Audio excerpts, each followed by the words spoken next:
1857 की क्रांति के बारे में तो हर कोई पढ़ता है ना? मतलब इतिहास की किताबों का बहुत बड़ा हिस्सा उसी पर फोकस होता है। हाँ, बिल्कुल। बचपन से ही हम उसी के बारे में सुनते आते हैं। लेकिन 1783 के उस विद्रोह का क्या, जिसने सबसे पहले ब्रिटिश साम्राज्य की नींव हिला दी थी और हमारे देश को वंदे मातरम जैसा अमर नारा दिया? ये बहुत ही सटीक सवाल है। मतलब हम अक्सर इतिहास को कुछ चुनिंदा तारीखों के चश्मे से ही देखते हैं। राइट। और इस चक्कर में कई ऐसे इंपॉर्टेंट चैप्टर पीछे छूट जाते हैं जिन्होंने असल में आगे के बड़ी बदलावों का बेस तैयार किया था। एकदम सही कहा। और दोस्तों, इसीलिए आज की हमारी इस खास डीप डाइव का बेस है एसएससी रेंजर्स का एक बहुत ही बेहतरीन और डिटेल्ड स्लाइड डेक। जी, आज का हमारा मिशन ही यही है कि इस स्टडी मटेरियल के जरिए हम सन्यासी फकीर विद्रोह को पूरी तरह समझ लें और आने वाले एग्जाम्स के लिए अपने 2 मार्क्स एकदम पक्के कर लें। और ये टॉपिक एसएससी और यूपीएससी जैसे एग्जाम्स के लिए बहुत ज्यादा क्रूशल हो गया है। जी। अगर हम टीसीएस के नए ट्रेंड को देखें ना, कैसा ट्रेंड? तो एक बहुत बड़ा शिफ्ट दिखता है। अब उनका फोकस सिर्फ 1857 पर नहीं है। परीक्षा बनाने वाले भी इतिहास की गहराई में जा रहे हैं। अच्छा। हाँ, वो अब 18वीं सदी के शुरुआती विद्रोहों पर ज्यादा फोकस कर रहे हैं, जैसे कि आनंद मठ पर सीधे पीवाईक्यूज यानी प्रीवियस ईयर क्वेश्चंस पूछे जाते हैं। मतलब अब सिर्फ घटना का नाम रटना काफी नहीं है। बिल्कुल नहीं, उसके पीछे के कारण और इम्पैक्ट को समझना एकदम अनिवार्य है। तो चलिए सबसे पहले समझते हैं कि ये विद्रोह शुरू क्यों हुआ। मतलब कोई भी क्रांति रातों रात तो खड़ी नहीं होती। नहीं, ऐसा कभी नहीं होता। हमारी स्लाइड के हिसाब से इसकी शुरुआत 1764 के बक्सर युद्ध से जुड़ती है, जहां से अंग्रेजों को बंगाल और बिहार के दीवानी अधिकार मिल गए थे। यानी कि टैक्स या लगान वसूली का पूरा कंट्रोल अब एक व्यापारी कंपनी के हाथ में आ गया था। राइट। अब टैक्स वसूली का कंट्रोल कंपनी को मिल गया। लेकिन मेरा एक सीधा सा सवाल है यहाँ। पूछिए। नई सरकारें आती हैं, टैक्स लगाती हैं, ये तो हमेशा से होता है। सिर्फ टैक्स लेने के अधिकार से इतना बड़ा बवाल कैसे खड़ा हो गया कि लोगों ने हथियार ही उठा लिए? हाँ, इसका जवाब सिर्फ उस टैक्स के सिस्टम में नहीं है। ये उस समय की एक बहुत भयानक ट्रेजेडी से जुड़ा है। बक्सर युद्ध के कुछ ही साल बाद 1770 में एक महान अकाल आया था, द ग्रेट फैमिन। और आपको पता है इसमें कितनी मौतें हुई थी? कितनी? करीब 1 करोड़ लोग इस अकाल में भूख से तड़प तड़प कर मारे गए थे। बंगाल की लगभग 1/3 आबादी पूरी तरह खत्म हो गई थी। बाप रे, 1 करोड़ लोग! ये तो किसी भी समाज को पूरी तरह बर्बाद कर देने वाला नंबर है। बिल्कुल।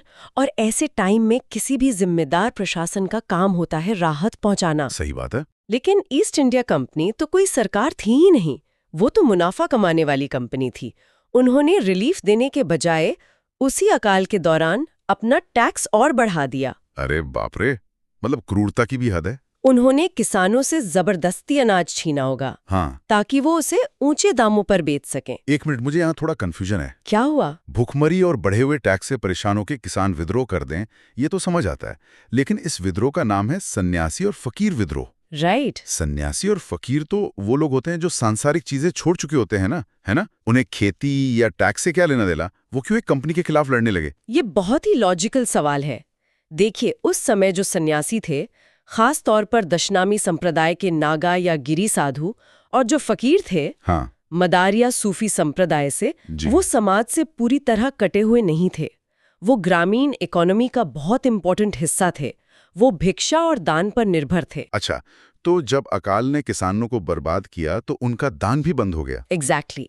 किसानों की भुखमरी का सीधा असर इन सन्यासियों और फकीरों के सर्वाइवल पे पड़ा। मतलब ये एक चेन रिएक्शन था। इकोनॉमी गिरेगी तो सब पर असर पड़ेगा। हाँ, और बात यहीं खत्म नहीं हुई। अंग्रेजों ने एक बहुत ही क्रूर फरमान जारी कर दिया।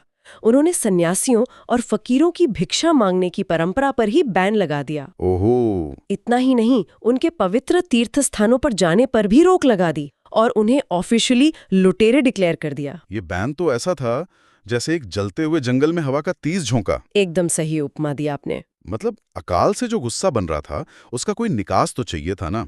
और फिर बेरोजगार सैनिक, बेदखल जमींदार, सब इनके साथ आ जुड़े होंगे। बिल्कुल। इन सब ने मिलकर सन्यासियों और फकीरों के नेतृत्व में एक साझा मोर्चा खोल दिया, जिसने एक महाविद्रोह का रूप ले लिया। तो नेक्स्ट स्लाइड में समझते हैं कि जब इतनी बड़ी सेना तैयार थी तो इसे लीड किसने किया? और चिराग अली के हाथों में थी। ओके। और सन्यासी गुट को लीड कर रहे थे भवानी पाठक। जमींदारों में बिहार के हुसेपुर के राजा फतेह बहादुर शाही थे, जिन्होंने अपने पूरे इलाके को खड़ा कर दिया था। अरे वाह। और स्टूडेंट्स, इन लीडर्स के नाम याद रखने के लिए ना एसएससी रेंजर्स की एक धांसू निंजा मेमोरी ट्रिक है हमारे पास। हाँ, ये ट्रिक सच में बहुत यूजफुल है। ट्रिक है मजनू की भवानी और देवी जलाएं चिराग। बहुत बढ़िया। मतलब मजनू से मजनू शाह, भवानी से भवानी पाठक, देवी से देवी चौधरानी और चिराग से चिराग अली। एकदम सिंपल, एकदम परफेक्ट। और यहाँ देवी चौधरानी के नाम पर थोड़ा एक्स्ट्रा फोकस करना बहुत जरूरी है। बिल्कुल। मतलब 18वीं सदी में एक महिला का बागी होना और नदियों में नावों से इतने बड़े विद्रोह का कुशल संचालन करना, ये तो किसी चमत्कार से कम नहीं है। ये विमेन एम्पावरमेंट का एक बहुत ही ऐतिहासिक एग्जाम्पल है। वो सिर्फ नाम की नेता नहीं थी, वो एक जबरदस्त रणनीतिकार थी। क्या बात है। टीसीएस ऐसे ही डीप डाइव हिस्ट्री के पॉइंट्स पर सीधे सवाल पूछ सकता है कि किसने नदियों में अपनी नावों से सेना का संचालन किया। तो अब इसके बाद एक इम्पोर्टेंट पॉइंट आता है, आखिर ये लड़ाई जमीन पर लड़ी कैसे गई? हाँ, उनका वॉर जोन और उनकी स्ट्रैटेजी समझना बहुत जरूरी है। अपने ज्योग्राफी मैप हैकर टेक्निक से देखें तो इसका मेन सेंटर उत्तरी और पूर्वी बंगाल और बिहार था, खास तौर पर मुर्शिदाबाद, पूर्णिया, दिनाजपुर और रंगपुर और कूच बिहार वाले इलाके। ये पूरा क्षेत्र नदियों और घने जंगलों से भरा हुआ है। राइट। तो क्या उन्होंने खुले मैदान में लड़ाई की थी? नहीं, बिल्कुल नहीं। वो जानते थे कि खुले मैदान में अंग्रेजों के सामने वो हार जाएंगे, इसलिए उन्होंने गुरिल्ला रणनीति का इस्तेमाल किया। मतलब छिपकर हमला करना और गायब हो जाना। एकदम सही। वो अचानक ब्रिटिश फैक्ट्रियों, खजानों और अंग्रेजों के वफादार जमींदारों की कचहरियों पर धावा बोलते थे और फिर पलक झपकते ही बैकुंठपुर के घने जंगलों में या पद्मा और ब्रह्मपुत्र नदियों के रास्तों में गायब हो जाते थे। ये तो अंग्रेजों के लिए बहुत ही फ्रस्ट्रेटिंग रहा होगा, और शायद इसीलिए हमारी स्लाइड में एक बहुत ही शॉकिंग फैक्ट दिया हुआ है। हाँ, 1771 के नरसंहार की बात कर रहे हैं आप। जी, गवर्नर वॉरेन हेस्टिंग्स इन गोरिल्ला हमलों से इतना बौखला गया था कि इसने 150 निहत्थे सन्यासियों की हत्या का सीधा आदेश दे दिया था। ये वाकई एक बहुत ही कायराना और भयानक कदम था। वो खौफ पैदा करना चाहते थे। तो क्या इस दमन से विद्रोह रुक गया? बिल्कुल नहीं। इतने भारी दमन के बावजूद ये विद्रोह लगभग 40 सालों तक चलता रहा। 40 साल? बाप रे। मतलब ईस्ट इंडिया कंपनी की नींव सच में पूरी तरह हिल गई होगी। हाँ, और इसीलिए इस विद्रोह की गूंज सिर्फ इतिहास तक सीमित नहीं रही। बिल्कुल। और साहित्य से जुड़ाव के बारे में चलिए सीधे एक PYQ टेस्ट ले लेते हैं अपने श्रोताओं का। हाँ, ये बहुत बार पूछा गया है। क्वेश्चन ये है SSC CGL 2020 और NTPC 2019 से कि बंगाल में सन्यासी विद्रोह को किस प्रसिद्ध उपन्यास में दर्शाया गया है? इसका बहुत ही स्पष्ट उत्तर है आनंद मठ। बंकिम चंद्र चट्टोपाध्याय ने इसे 1882 में लिखा था। और आपको पता ही है, इसी किताब से हमारा वंदे मातरम लिया गया है। अरे वाह, मतलब वंदे मातरम की जड़ें इसी सन्यासी विद्रोह से जुड़ी हैं। ये तो बहुत ही गहरा फैक्ट है। हाँ, और एक और फैक्ट जोड़ दूं, बंकिम चंद्र ने 1884 में देवी चौधरानी नाम की किताब भी लिखी थी।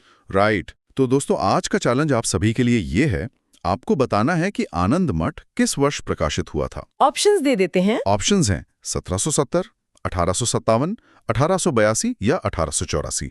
इसका सही जवाब आप खुद सोचें। बिल्कुल। तो आखिरकार इस पूरे डीप डाइव और स्टडी मटेरियल का निष्कर्ष क्या है? चलिए 1 मिनट का रैपिड रिवीजन कर लेते हैं। श्योर। काल था 1763 से 1800, कारण था 1764 का बक्सर और 1770 का अकाल। और विद्रोही समूह थे दशनामी सन्यासी और मदारिया फकीर। और साहित्य हो गया आनंद मठ। परफेक्ट। तो इस विद्रोह की सबसे बड़ी सीख या द बिग टेक अवे क्या है? सबसे बड़ी सीख ये है कि ये सिर्फ एक लड़ाई या किसान संघर्ष नहीं था। इसे भारत का पहला प्रमुख ब्रिटिश विरोधी सशस्त्र विद्रोह माना जाता है। और इसने साबित किया कि हिंदू मुस्लिम एकता यानी सन्यासी और फकीर का साथ आना ब्रिटिश साम्राज्य के लिए सबसे बड़ा खतरा थी। मतलब ये महज एक संघर्ष से बदलकर भारतीय राष्ट्रवाद का मंत्र बन गया। एकदम सही। क्या बात है।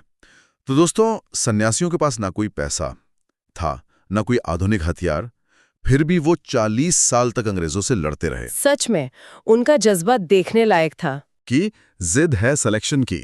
बहुत ही मोटिवेशनल बात कही आपने। आप लोग free PDF notes description link से डाउनलोड कर सकते हैं और सिलेक्शन तक साथ मिशन के तहत चैनल को सब्सक्राइब करना मत भूलिएगा। और जाने से पहले मैं एक विचार छोड़ना चाहूंगी जिस पर आप सभी जरूर गौर करें। हाँ, प्लीज बताइए। सोचिए अगर 1770 के उस भयानक अकाल के दौरान सन्यासियों और फकीरों ने अपने मतभेद भुलाकर एक साथ आने का फैसला नहीं किया होता, तो क्या वंदे मातरम जैसा राष्ट्रवाद का मंत्र कभी गढ़ा जा पाता? क्या 1857 की क्रांति की नींव कभी इतनी मजबूत हो पाती? इस पर जरूर विचार कीजिएगा। बहुत ही सोचने वाली बात है। आज के लिए बस इतना ही दोस्तों, मिलते हैं अगले डीप ड्राइव में।